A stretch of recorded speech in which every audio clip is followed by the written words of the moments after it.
CataractCoach.com. Podcast episode number 39 with Professor Milton Yogi from Brazil. Professor Milton is brilliant. He's, of course, an incredible ophthalmologist, a very talented surgeon, a great professor, beautiful job at teaching the next generation of surgeons. He's also an artist. He has a huge business expertise. He's a businessman. He's an engineer. He is so many things, an incredibly dynamic man I've had the pleasure of knowing for almost 20 years. Really a superb podcast. We talk about everything. We talk about his new experience center that he set up for the sole purpose of teaching ophthalmic surgery. And he has a very innovative way of doing it. We'll talk all about that. We look at some of his history. I didn't know he was the ophthalmologist for the F1 racing teams. Incredible. I think you'll really enjoy this. He has a lot to offer, and it's an innovative way and the new way of learning surgery. The old methods, not any good anymore. This is going to be a game changer. Check it out. Welcome back to our Cataract Coach podcast. And today we have an incredible ophthalmologist, a very passionate teacher and professor who is teaching in an incredible lab that he set up, and we're going to tell you all about it. Welcome, Professor Dr. Milton Yogi from Brazil. Welcome, my friend. Thank you, my friend of so many years. You've been a beacon in my life, Uday. It's been a long time. Back when we were both much younger. Yeah. Now, I'm noticing in your background here, tell me about this lab you've created. What an experience. Yeah. Actually, it was launched about a month ago. It is a dream of mine, and also my partner here, Dr. Medea Corradini. She's a young doctor, and I like to follow the young people. Well, it's a training facility. I'm gonna just likely turn the camera, so sure. It has a vibe here in terms of being a cozy place. It's meant to be cozy, and I would say a very warm place for myself, actually, but also for other doctors and companies. I want to play. I'm 60 now, so I want to play with things I like to do. So you have there a classroom set up, plus a wet lab station, the phaco machines. Tell me about everything you have there. Well, actually, in the front end, it would be a training facility. There's also another room with a setup of like an office with equipments like diagnostic equipments. So it's what I love to do most. I love to train people, young or veterans as well. And now they can come to my home. We have training facilities in São Paulo here as well by companies, but I wanted to make something with my experience. So that's why I joined with Dr. Medea, and she also gave this youth vibe to this place. Yes. Yeah, and I love to stay here. Even if I don't have an event programmed, I just come here. I work with my computer here, and I love to be here, actually. So tell me about the programs that you offer. Well, as I said, it was launched a month ago, the facility, but we also already ran a module here, which was a fake IOL training.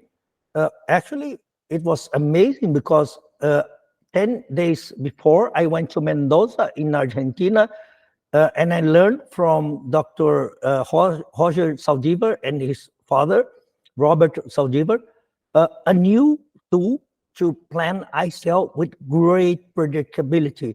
It is an UBM-based software with artificial intelligence called iGuru. And this iGuru was launched, 2 weeks ago. And I was fortunate to have this device in our training as well. Dr. Roger and his team were kindly enough to provide this new tool. And so we also offered this training for our students here. And it was a blast. Yeah. So that's a very interesting topic, because for ICLs or posterior chamber phakic IOLs, the vault that you achieve is very important. And so the sizing of the lens, not just dioptric power, but obviously the physical dimensions or sizing of the lens can be a challenge. Because if you get too much of a vault, the AC is too shallow and you're pushing against the iris. Too shallow of a vault, you're rubbing against the anterior lens capsule. Well, I don't want to spoil the news because it's up to Dr. Zaldivar, Roger Zaldivar and his team. But anyways, he wants me to spread the word as well. So iGuru is a AI software-based system which connects to an UBM. And as this UBM currently on the Sonomed Escalon is already incorporated in the machine, it measures the eye, instantly uploads to the cloud, and gives back a planning, a very nice planning. I saw ICL planning change globally now. Wow. It was a blast. Guy Kazarian was at the event. Renato Ambrosio was there, the president of STAR, and so many colleagues from elsewhere because of this launch. Well, that sounds fantastic. Yeah, amazing innovations coming in ophthalmology. So you had an ICL class there, and you taught that. Yeah. Now, is your classes or your program is for mostly Brazilian ophthalmologists? It is international. What level of training? Beginning resident, senior resident, fellow? What year?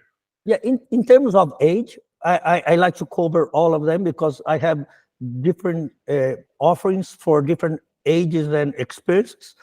But on the other hand, regarding the location, as you may have noticed, I'm traveling a lot, especially in South America, because I consider myself as an ambassador for Brazil because we have great ophthalmologists here in Brazil. Ophthalmology here in Brazil is awesome.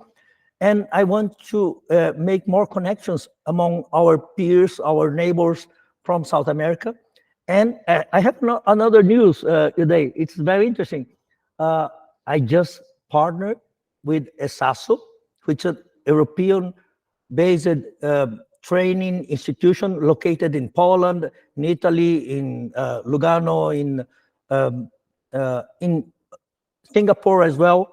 But they were not present in Latin America. So, first-hand news, my experience, I'm partnering with ESASO. So, ESASO is now Latin America as well. So, it's an exciting time.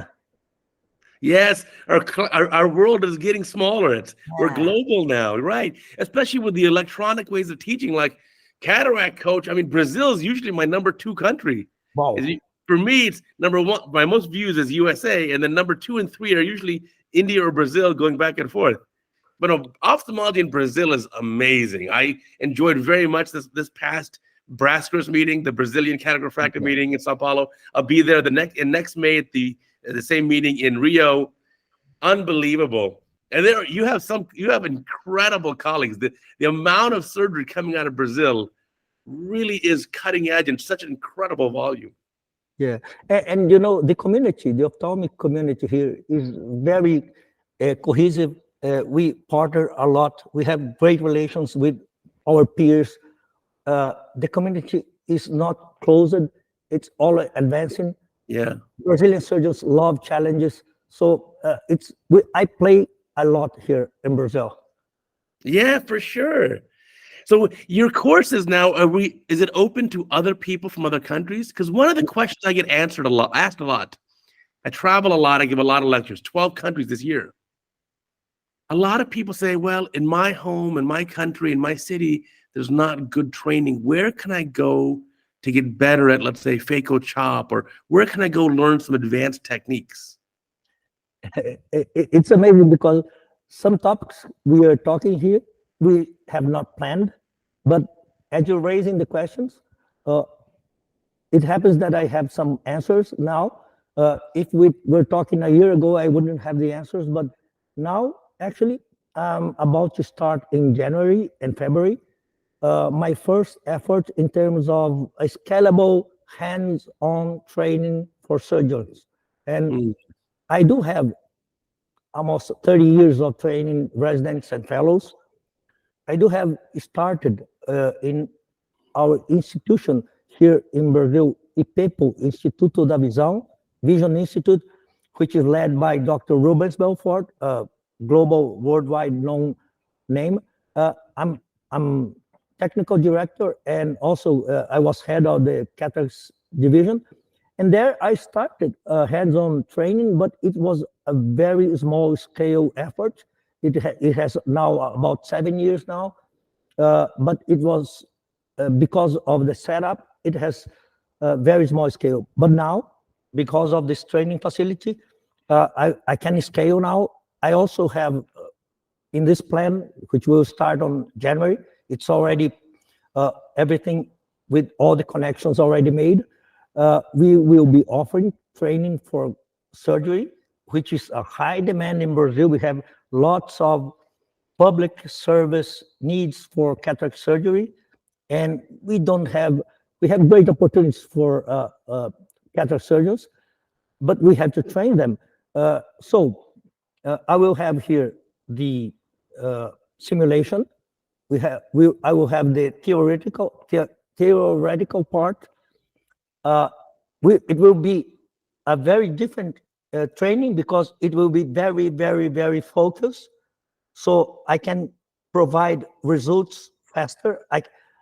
Because of my experience, I can manage to organize something very focused, and it will be first time ever. It will be entirely focused with my shopper, which the handy hand, or we call in Brazil mãozinha milagrosa,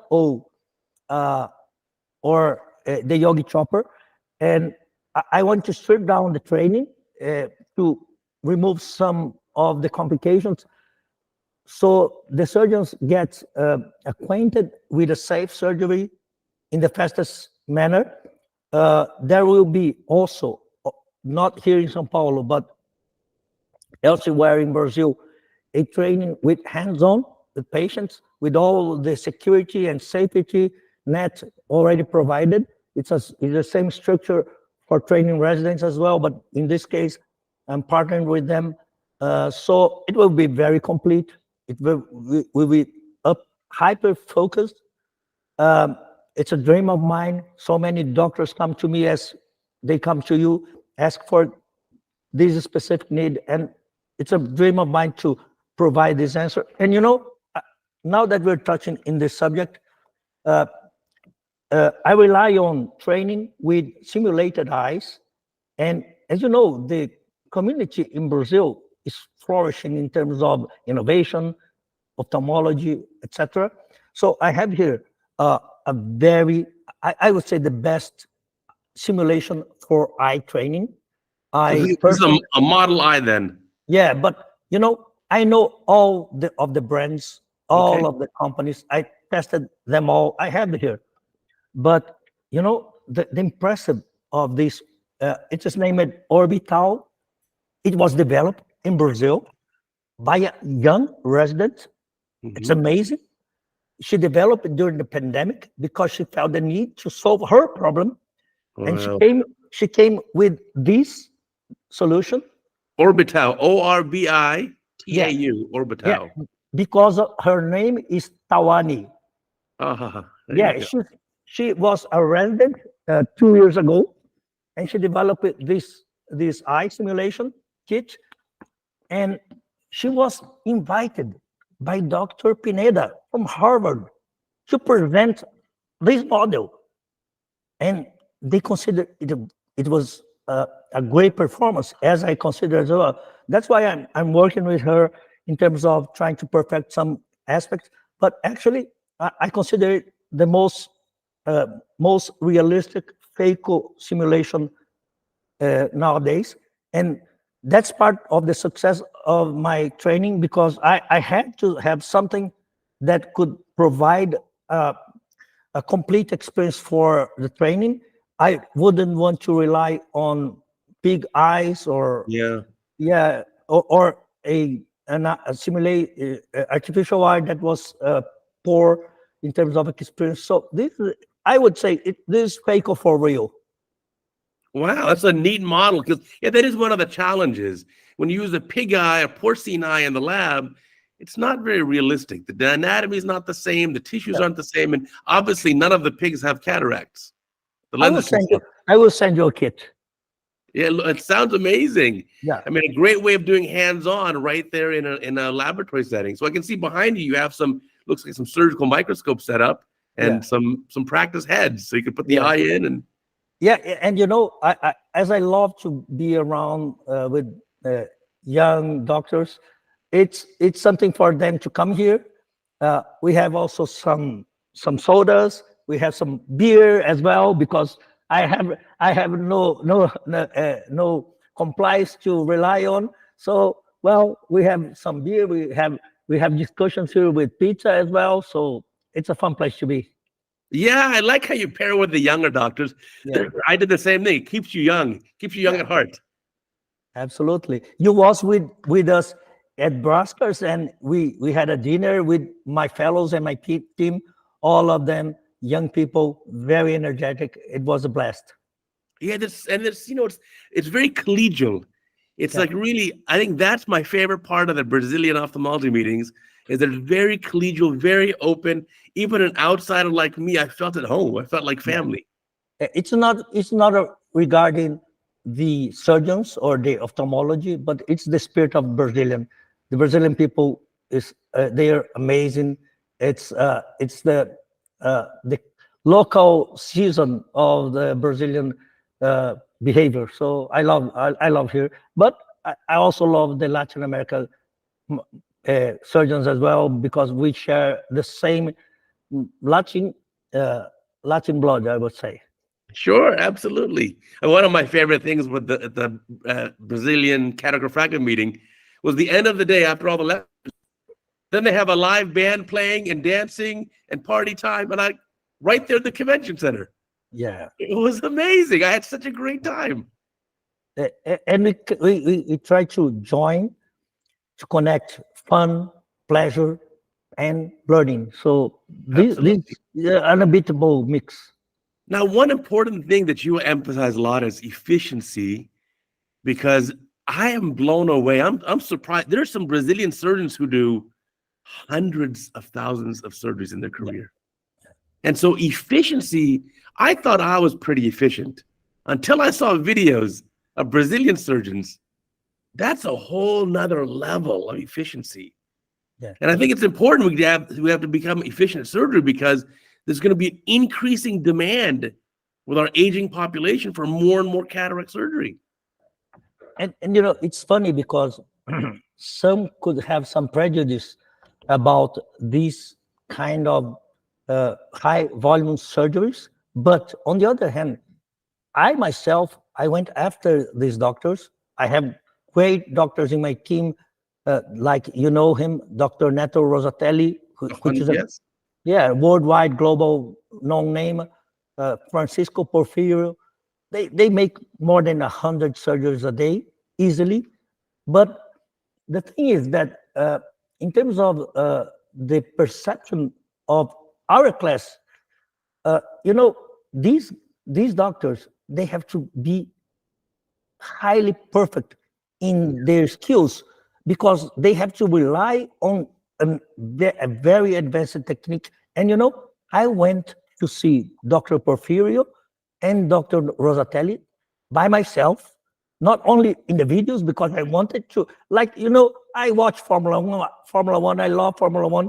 But I went to 10 years, I was a doctor in Formula One. And when I was there, I saw something else, something very different from what we see on TV. So I went to watch their surgeries, and it's a whole no other level. Like I watched the perfection of Formula One in their hands. So it's a different craft. It's a different skill.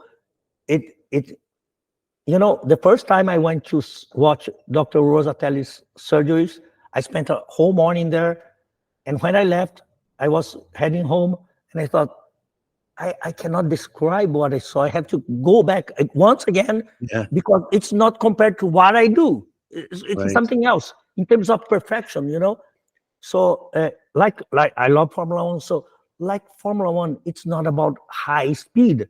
You could crash with high speed, you have problems. Correct. And why do they achieve that performance? Because they aim for perfection, and it's a whole other game in terms of perfect. I consider myself, and you are as well, perfectionist, but I saw another level, and it's Yeah. fantastic. It's a whole different experience. No, it really is. And just like in Formula One, every gram, forget kilogram, every gram counts on that car, right? But same with the surgery, with these very, very efficient surgeons, every second in the surgery counts. And there's no wasted movements at all. Yeah. And the level of precision is unbelievable. The other thing that you realize is they have a, like you told me about being in the zone, right? Being in a state of flow. They're in that state of flow where they're hyper aware. So that a surgeon like that can detect a slight change very early and very subtly, and that can change the outcome of the surgery. And as I love Formula One since I was a kid. I realized my dream by being a doctor at Formula One for 10 years since Ayrton Senna's time. And what I saw there, that was not driving. That was another thing that I cannot describe because I'm a driver, you are a driver. I can even consider it's like a pilot. But what I saw there was a level of perfection and extreme performance that it's another planet. So in regards of high performance surgeries, as we call it in Brazil, it cannot be compared with what I do. It's another game. And it's so interesting because I didn't went there to learn surgery by itself. I went there to see another game. It was fantastic. I could extract one or two or three things for my as lessons for my performance, but I cannot be compared to them. So it's amazing. Yeah, but you're right, though. We can learn from even those incredible drivers with incredible surgeons. Yeah. We can learn little pearls from them. Yeah. I think the great lesson. We can learn the Rossatelli spin that nucleus. And the lesson is there's always something to be improved. Even when you think you reached your best, but it's very, very healthy to visit other doctors. As you show in your videos, we learn from everyone. Right. Yeah, so much to learn there. So in your situation here, you're at the opposite end of the spectrum. When you have a young resident that you're training, they don't have any efficiency, any it's the beginning of the learning curve. How do you get them past the challenging parts? We talked about this in the past. I have a video of yours that you sent me about the state. One is the state of flow, but the other one is the learning curve and the frustration barrier and then the passion barrier. Tell me about this. Yeah, as I mentioned, I want to make this hands-on course here with some new approaches, and one of them, which is I regard as very important, is the mental control. Mm-hmm. I will train with them here, and I'm going to spoil some of the sauce that I'm going to introduce here. There will be a mental training as well. I do meditation for about 15 years now. I'm very good at meditation. I can meditate walking. I can meditate in the plane with kids crying elsewhere, and I start meditating. And it's a tool used by high performance athletes and in the business, for example. So I'm going to introduce meditation, and also there's another tool that I'm sure you know, which is called visualization, which is also used by high performance athletes. For example, as I love it, Formula One drivers, they close their eyes in their seat, in their lounge, in their home, and they do the entire lap with their eyes closed, like holding the wheel, the steering wheel, and they shift the gears, and they do the exact same timing of a real lap. Wow. And it's visualized in their mind. It's fantastic. You can search in YouTube. There's an example of Fernando Alonso. There is from Verstappen and other drivers, all of them, they do train this because it's a tool that is practiced not only by Formula One drivers, but Michael Phelps has a great story about his winning in Olympic race, in which his eyeglasses, his eye protection got fogged, and as he finished, he got into his training mode as he was performing, and at the end of the race, he finished first, breaking the record. And they asked him, what happened and what did he do? And he said, I had already done this in his visualization so many times. So it's a mental game. It's a mental game, absolutely.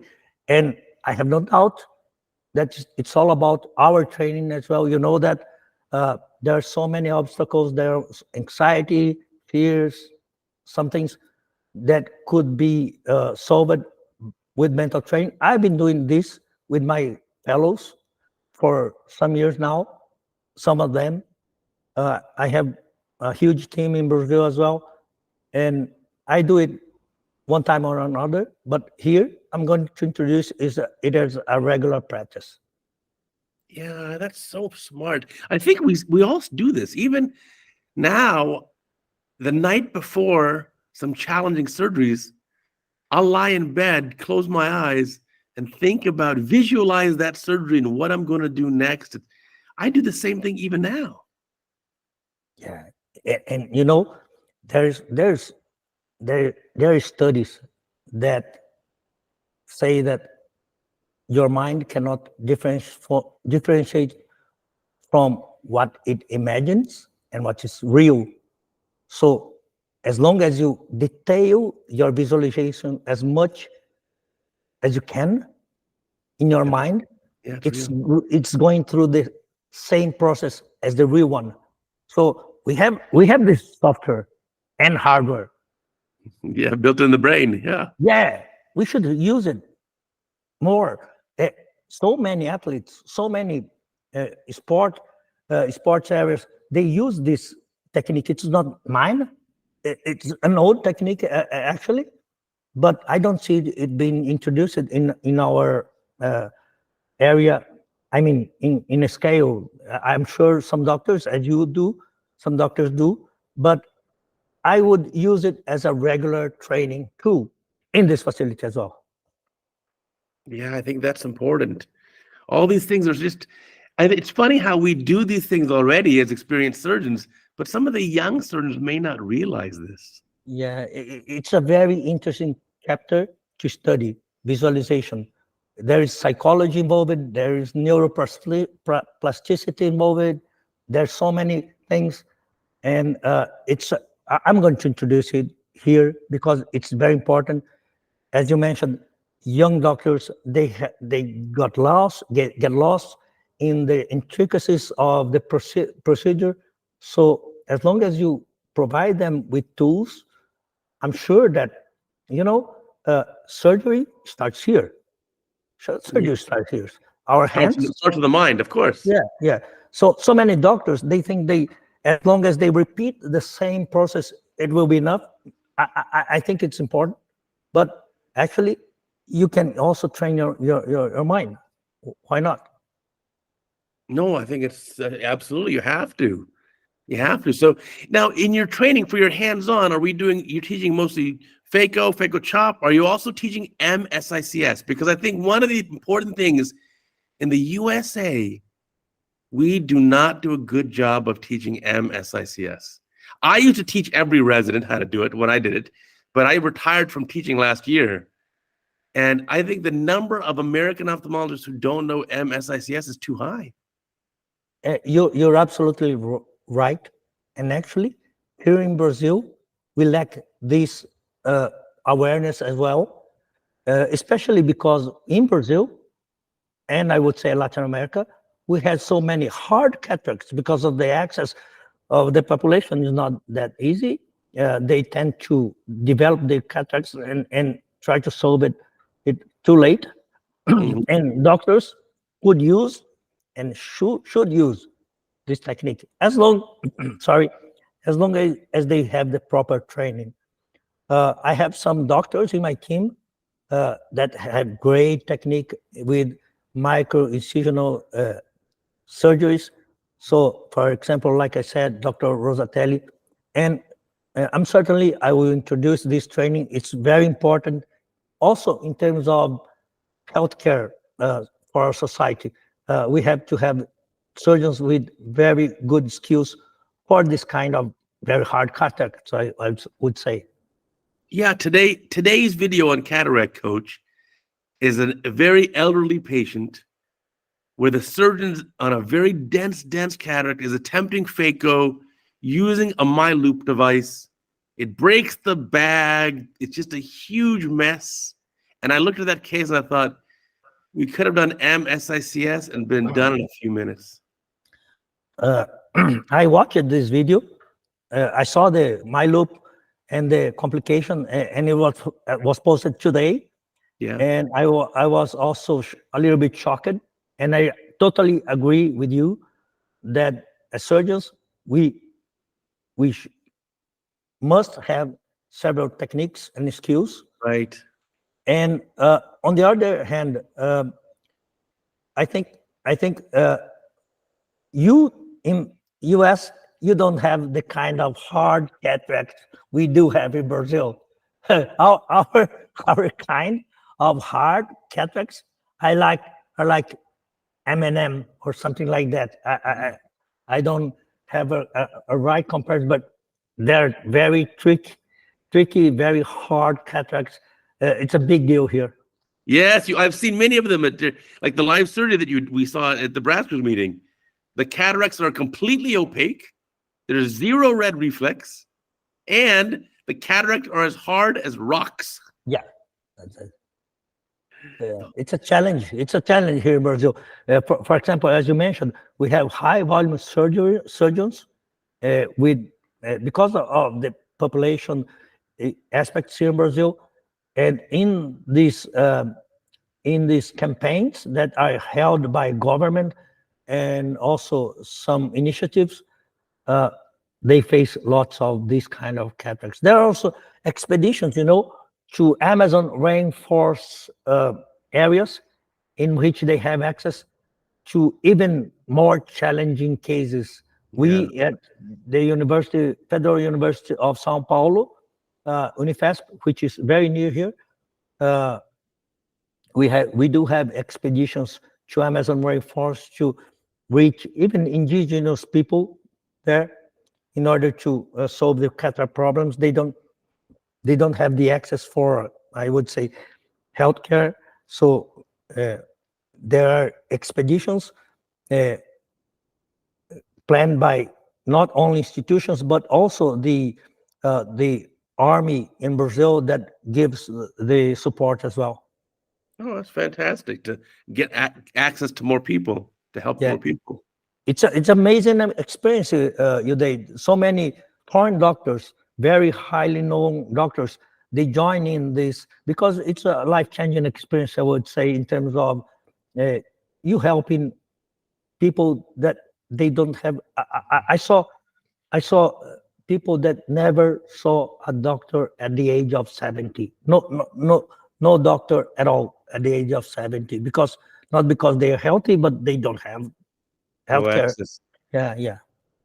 Wow, that's really amazing. Now, switching gears here a little bit, one of the most challenging things I think for an established surgeon, let's say you have a surgeon who's already been in practice a while, the surgeon's doing divide and conquer, and that surgeon says, I want to learn how to do phaco chop. How can I learn without going to a classroom? How do I learn on my own how to do phaco chop? Well, I think this is an issue that I'm very, as I mentioned, so many things that I do in my practice came from being an admirer of Formula One.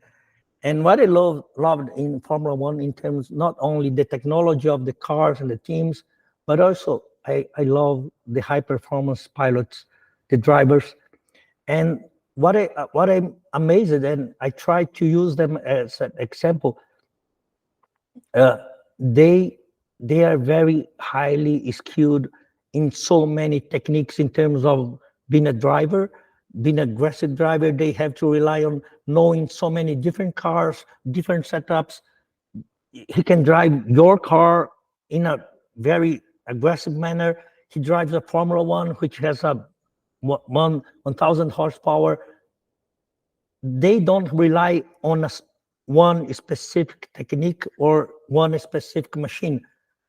You can give them anything, and as professional as they are, they will throw in all the techniques they have. So this is something that I followed in my life. I tried as you do, and I see so many very highly regarded doctors that I follow. uh, I love to have to learn all the skills I can. So I have the tools, I have the ability to solve any problem the way I want. Use not only in terms of technique, but also the choppers, different techniques. So that's what I love. Um, and so I think for a doctor, which uses only one technique, and I do it in my team, with my fellows. I try them to be open to use different machines, different techniques, Hmm. different IOLs, because in this area in which we say about premium IOLs or premium surgeries, I have no doubt that we as surgeon, we as surgeons, we are the difference. We are the real difference. We have to stand up and be above the IOLs, the machines, etc. But we have to invest on ourselves. As much as we invest in our techniques, having great skills, I'm sure the difference will be the surgeon. Right, for sure. Yeah, you want to have as many tools as you can in your toolbox, and then as many skills as you can learn and techniques in your skill set. Yeah. As you mentioned, there are some ways for one to expand his arsenal. Today, it's so much easier than as we came from the pre 2000 era, in Yeah. which access to information and knowledge and techniques was so hard. Uh, and now you have, well, I would say one is not limited today by the offerings of how to expand his techniques, because in terms of having sources of information, different instruments, we have them all very easily. So of course you can have something like a mentor or a colleague that has these skills, and you have to be close with them, or a training facility as well. But the most important thing is it starts with the surgeon himself. He has to have this drive to go after these skills, which is very important. Yeah, you have to have the desire and the drive to go and learn it. I mean, Yeah, the resources we have now are incredible. I remember in like the late 1990s, we had to go find Osher's videotapes to learn a technique. yeah, And then yeah. you have to borrow this videotape, watch it on a videotape player in low definition, and try to make it out. Now you can watch on your phone in high definition anywhere on the planet. You can learn any technique. It's Yeah. all available. And it's happening, as your channel, it's an example like other doctors' channels. Uh, I'm sure the doctors are much better than 15 years, 20 years ago, because of the resources they do have, like your channel. Uh, Everyone who wants to improve, they will have the means for that. Right. So if you have the drive and the desire and determination, you can certainly learn all these techniques. It's like, a couple of years ago, this is how I learned DMEC. I learned DMEC surgery by watching videos Yeah, and then talking to colleagues and saying, okay, I'm going to try it. yeah. I think by exposing, like you do, and other doctors as well, by exposing this scenario, you really make something tick inside the doctors. And it's Yeah. very important to provoke him out of the comfort zone. I was invited for the Brazilian Ophthalmic Society, the SBO, Sociedade Brasileira de Oftalmologia. Last year, it held a 100-year commemorative congress, and I was invited in Rio de Janeiro, to give the opening speech. I was very honored to be invited, of course. And they gave me the freedom to choose the topic.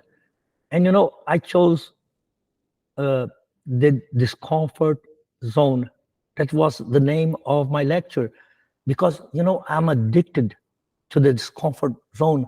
Everything that makes me comfortable, it really bothers me. So I'm always going after something that I don't know, that I don't have, the ability. So being in the comfort zone, I use only one technique. I use only one equipment. It's something that bothers me so much, and I try Mm. to bring some playful aspect for the doctors, and I challenge them, not by, pushing them, but I try to show them how playful is to be open to learn something. From very early age in my youth, I wanted to be young forever. Uday, I wanted to find the recipe for the eternal youth, and I kept observing, and I said, is it money? Is it power? And I found out that being in the discomfort zone, reaching something that I don't know and trying to learn something new, made me like a boy again. It, it's Yeah. it's The fantastic. curiosity, the Yeah, learning. I feel like I'm a kid again. If I now in this hub, in this my experience, companies are coming with new equipments, new devices, and they want bring me and doctor, let's plan something to do with the community or some study, and I play like a kid, and how much, there's no price on this. I feel like a kid. I'm 60 now, but I feel like a kid. Yeah. It's that learning. It's that when you learn something new, the excitement of learning that. But I like the way you put it. So it's more than just curiosity that you have. You actually want to seek out discomfort. Yeah, every time I'm too comfort in somewhere, I feel like an old man. It's for real. It's for real. And you may seek inside you. You feel that. I know you. You Yeah. feel that too. And every time someone brings you a new technique, something that amazes you, like I want to study this. Bring me more, or I have to go after this. You know, this is youth. This is youth. I remember very Right. clearly. So it's precious. It's so precious. And I try to bring this to the doctors. And I last week, Uday, 4 doctors cried in front of me at different times last week. And it's a common happening in my life. Last week, 4 doctors came to me and cried for different reasons. And I know that I have this kind of approach in terms of touching them, in terms of not only regarding the technique or the surgery or the knowledge, but I like to provoke them in terms of, where are we going? What are you doing with your life? You know, it's very easy for us to fall on a trap of being like a, a labor force in ophthalmology, and Right. it gives me shivers when I think of that. Uh, our specialty is so beautiful, it's so rich, and it's very easy for ourselves to create a trap in which we aim for the comfort zone. And comfort zone is where the dreams, or they do die. Mm. The this comfort zone is where everything happens. So I look, I use all my effort, my daily effort, looking for this comfort zone. I mean, it makes a lot of sense because if you're just doing the same thing in your comfort zone every week, day in, day out, it gets a little monotonous. It gets a little bit boring. You feel stagnant. You're not learning anything new. Yeah. But when you're in the discomfort zone and you have that curiosity and you're seeking out new knowledge and new learning, there's an excitement there. I know not all doctors can do that, but you cannot sell 100% of your time just to be like a workforce. The Pareto rule is very useful for that. You take 80% to do your chores, your usual things, but 20% of your time should be dedicated to the unknown. The unknown will push you to something always challenging, always new. Every doctor, even this one who is in the comfort zone, he got to this point because someday he was in the discomfort zone, and if you see that he was in a precious position in which this discomfort zone brought you to where you are now. What did you do with this part, this discomfort zone? Did you kill it? Right. Or can you maintain with, I would say, 20% of your effort, your energy, your time, you dedicate to something very precious that will pay off and bring you joy and new frontiers for the next 5 or 10 years? Yeah, I think that's important too, to keep learning new things and keep giving yourself new challenges. Like you set up the My Experience Center. You said this opened within the last month. Yeah, This must have been many years in the planning. you're right. You're right. I'm very patient guy, because maybe because of my Japanese origins, but I don't do n- I don't do anything in the short term. All my plans are at least 3, 5, or 10 years. So this facility, it's been some years now in the making. Yeah, but look at the impact it's going to have. Yeah. You're going to change, you're going to help so many surgeons who will then go out and do thousands of surgeries each. Yeah. Your center here within a few years is going to help basically 1 million patients. Yeah, I'm a selfish guy, I built it for me to play here with and bring in so many colleagues.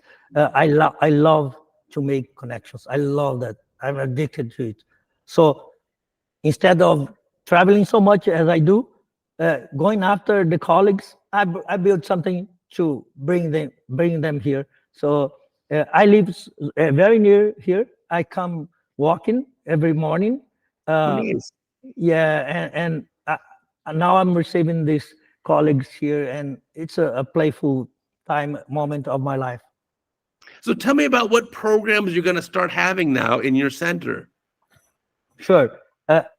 Actually, as I have a huge network here in Brazil and Latin America, I'm going to bring in not only training for cataract, but also other areas. For example, in February, we will start training regarding OCT for retina, which Oh, which will be led by Dr. Japiasu. Dr. Japiasu is a very highly regarded retina professor here in Brazil. He was the president of the last retina meeting that was held in Rio de Janeiro. And we will be doing a hands-on in OCT with theory, and also we will have all the equipment of OCT in the Brazilian market here. I do have also in my team Dr. Victor Sidental, which is a worldwide name in terms of glaucoma. We are already setting up MIGS training here also. So actually, I have all the relationships in terms of very good names for training in every area. also colleagues from Latin America.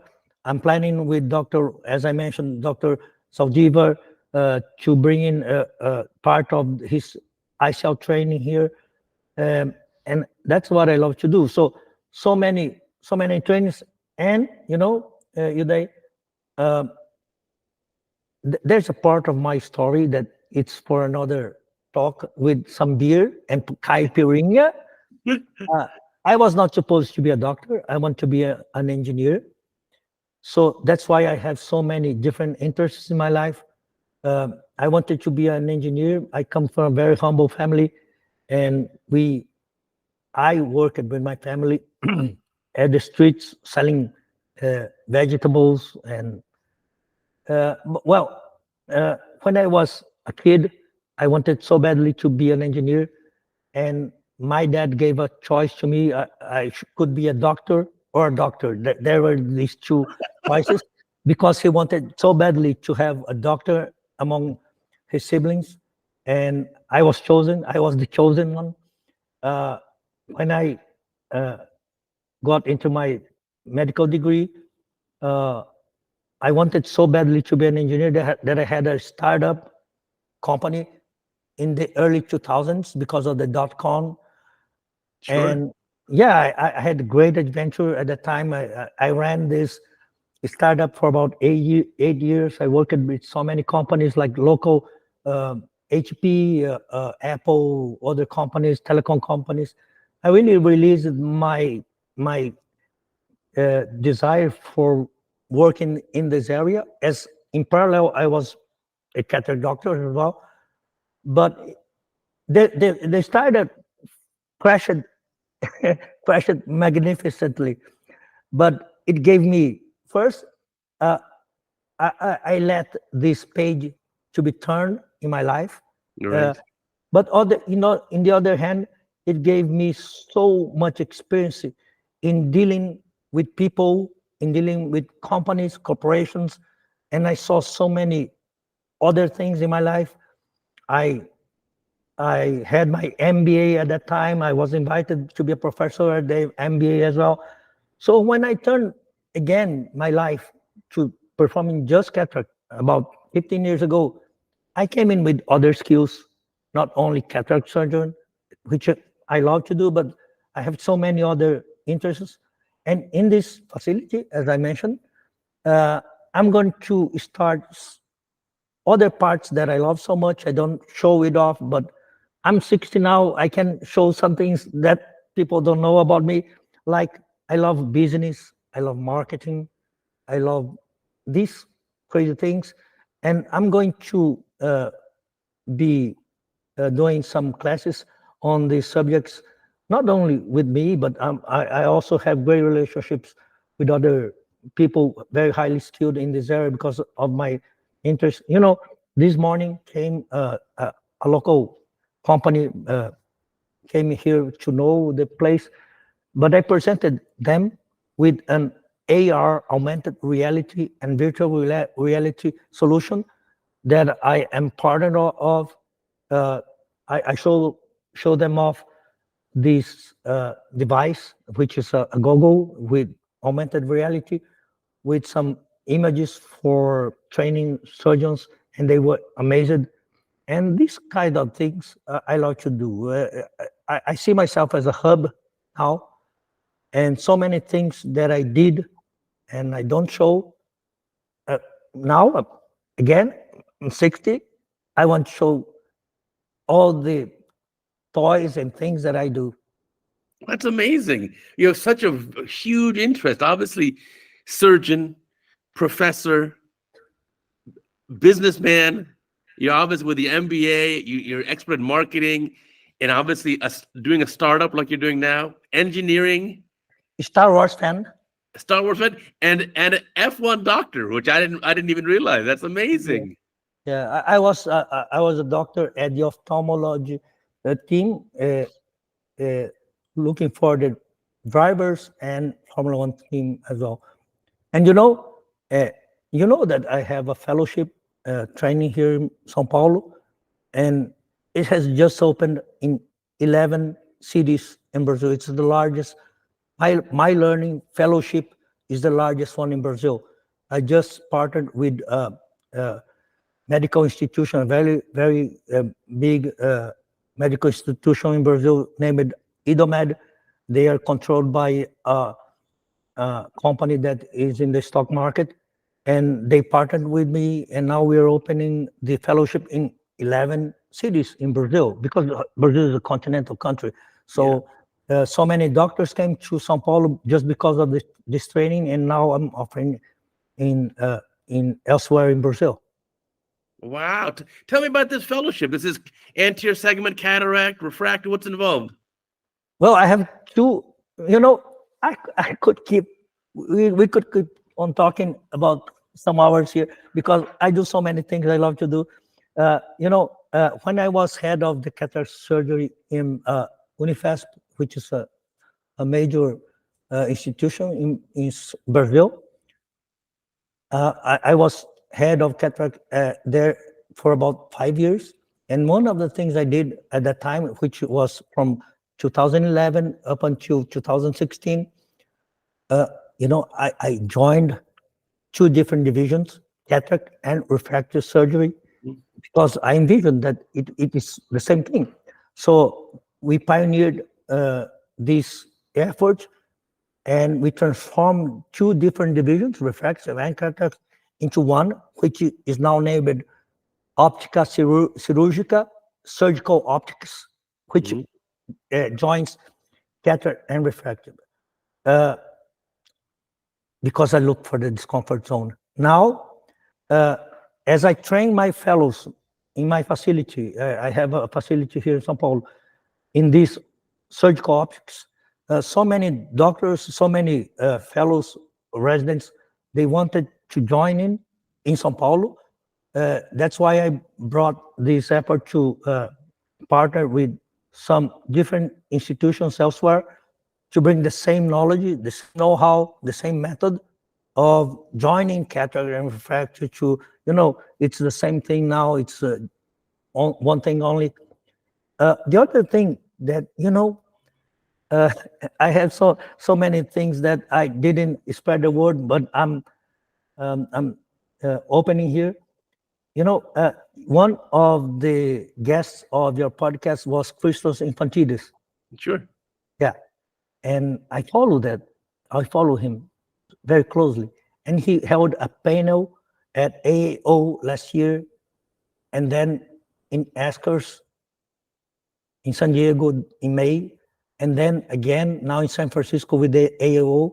And the panel was named, "Is it time for the middle segment surgeon?" Very interesting. Because I myself, I'm a retina guy.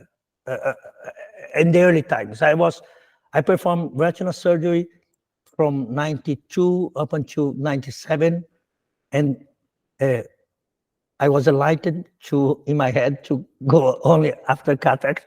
But for one time, I performed retina surgery with cataracts, and I also went to neuro-ophthalmology at that time. I am a little bit lost and crazy, but I did that. And the retina skills, I miss so much, because as I abandoned retina surgery, I felt that I made a mistake. I could have coupled these skills, and I really left out. After seeing the panel with this topic, is it time for the middle segment surgeon? I'm starting the first ever, I presume, the middle segment surgery fellowship here in Brazil. It's just, I'm releasing this news now. I've been working for a year now with the institution here in São Paulo, which is a big one. And I brought in this option, which would be a worldwide innovation, inspired, and I want to be very clear here, inspired by this very enlightened panel that was held by these guys, Dr. Infantidis and his group. And I want to stress out how they inspired. But anyways, I'm starting this fellowship, the middle segment surgeon. So because tell me about the middle segment. So what all does this entail? well, I see so many doctors that do have this skill that I regret so much having left. Uh, being a posterior segment surgeon, I wouldn't say dealing with retina pathologies, but as an anterior segment surgeon, sometimes you should have the skill of doing a very nice vitrectomy. You see Yeah. the surgeons of Steven Safran. Sorry, you see the Right. surgeons. Yes, Steven Safran, who has to, like, for a very complicated anterior segment reconstruction, Yes, he has to do a pars yeah, plana vitrectomy. yeah. And this is skill that could be and should be teached for doctors wanting this complete skill. Nowadays, they have to build this skill by themselves. They have to go after the pieces and build the skill. But as an institution, why not can we deliver this kind of training? So that's the purpose. It will be, I would say, uh, surgical optics fellowship. Uh, sorry. So Uh, yes, surgical optics fellowship. So obviously including everything related to the lens, but also if need be, posterior capsule and even anterior hyaloid face, anterior vitreous. Like if yeah, we're going to do a Yamane procedure, you yeah, need to do a good anterior vitrectomy. that's it. I would say the whole core and the periphery of the vitreous, not relating to, I would say, retinal detachment surgeries or anything like that, but having the skills to perform a very complete and nice vitrectomy is a skill that we all miss.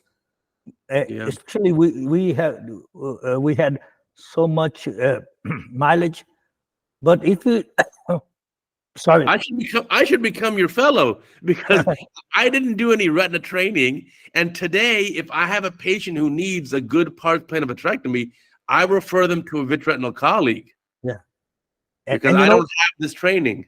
yeah, and it's funny because so many veterans are saying the same to me, and Yeah. maybe I will submit myself to this position to be a fellow as well. Yeah, I mean, I'd be a good fellow, but I don't speak Portuguese. It's gonna be the tough part. you know, Portuguese is not that hard. I would say that with caipirinha for those who are not acquainted, it's a very typical drink in Brazil that I know someone that likes very much. Right. It's all good stuff. But anyway, I wanted to thank you. What a great hour talking to you. You've got such a neat program here. If you please give me the links, I'll include it in the podcast for the new My Experience Center, which is amazing. Next time I'm in Sao Paulo, I really have to come visit you. I want to come learn in your lab. We'll have a great Well, time. that's a deal. Thank you so much. I'll bring the pizza. You bring the young doctors, and we'll go into our discomfort zone together. Sure. You been a beacon for my career and so many colleagues now worldwide. Thank you so much, Uday. Thank you so much for the invitation. All righty. Bye bye. Thank you for enjoying that podcast with me. I trust that you learned a lot. We're going to have another great podcast next week. Every week, a new podcast, and we're going to keep that up for the whole year. And you know we love consistency. Remember, you can also enjoy this podcast on YouTube if you're listening to it on a podcast audio series. It's on Apple, Amazon, Spotify, Google, anywhere you find a podcast, you're going to find the Cataract Coach podcast. Search for it. Please tell your friends. We need to grow this even more, and give me suggestions for future speakers. Again, we're going to do one a week, so we'll have 52 speakers coming in 2024. With, again, our purpose of becoming better ophthalmologists, better surgeons, and happier people. I'll see you next week.